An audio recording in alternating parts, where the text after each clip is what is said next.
A sleeping giant is awake in travel. It's China, the country with the biggest human migration on Earth.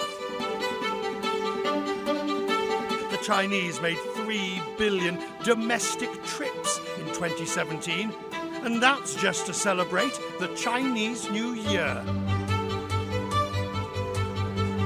China's major carriers, Air China, China Southern and China Eastern, all stepping up to meet demand. As everyone says, the sky's the limit. It's a busy afternoon at the Tom Bradley Terminal at Los Angeles Airport.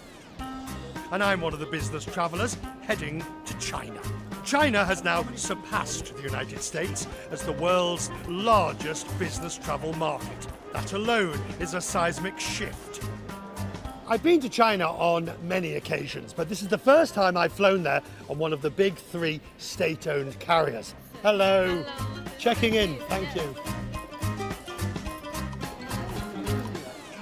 Thank you very much. Thank you. Shanghai next. Hello. The Chinese carriers now have more routes between their home country and the United States. More routes between China and the US than the US carriers themselves. They're slashing their fares to be competitive and upping their service to be as good as the best.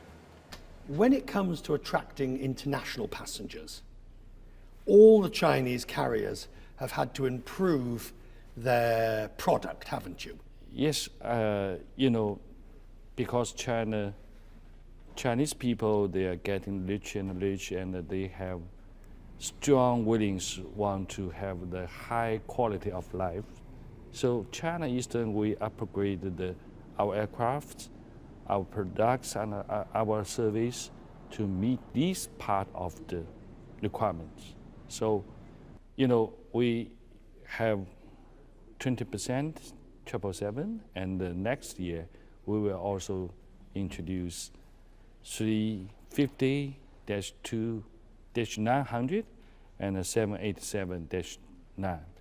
So these new aircraft will keep our high quality for the product and service.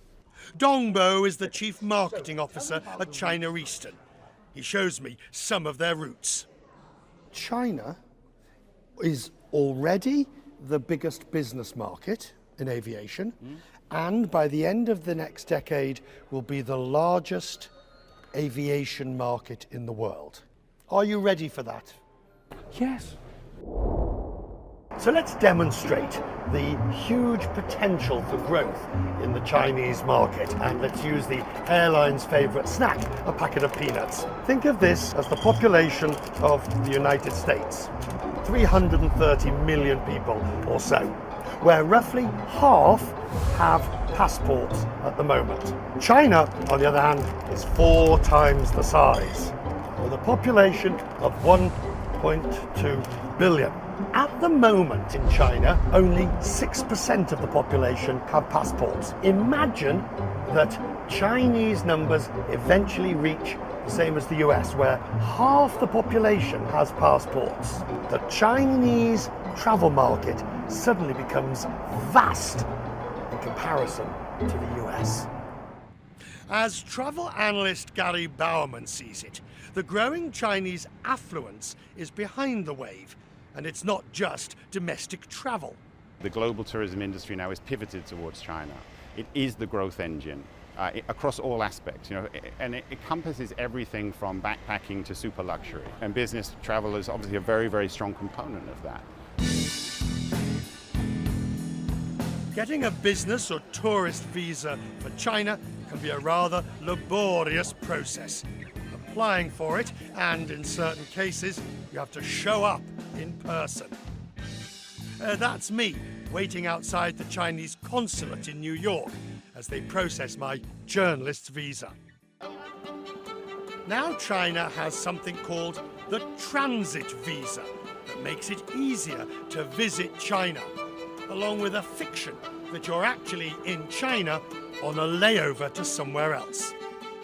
Visitors from 50+ countries can stay up to 72 hours, in some cases longer, without a formal visa. However, there is a catch. You cannot fly directly back to your point of departure because, in theory, you're in transit, so you have to go back via a third country. A way for people to be able to stay and do business and perhaps spend some money in the economy without the hassle of a visa. Whether it will work in future remains to be seen, because so many other countries around the world now have a priority access. We will have to see how that works. Time to see Shanghai. And I have the perfect way. Motorcycle with a sidecar. Drive on!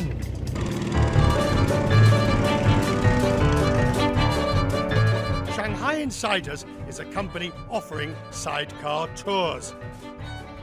This is a wonderful way to see a city. The driver, Matthias Nguyen, has been in Shanghai for more than a decade. Who mainly takes your ride?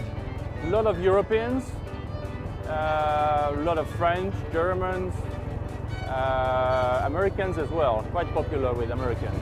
How many trips do you do? Well, right now it's pretty high season because the weather is really good in Shanghai, so there's a lot of people coming over. So it's almost every day. The first one who started here was Mobike. They started a year ago in April 16, and they installed 10,000 bikes on the street. Good God! 10,000? That's nothing. Now it's 1 million.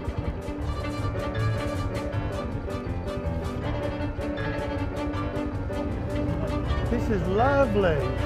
A most enjoyable ride.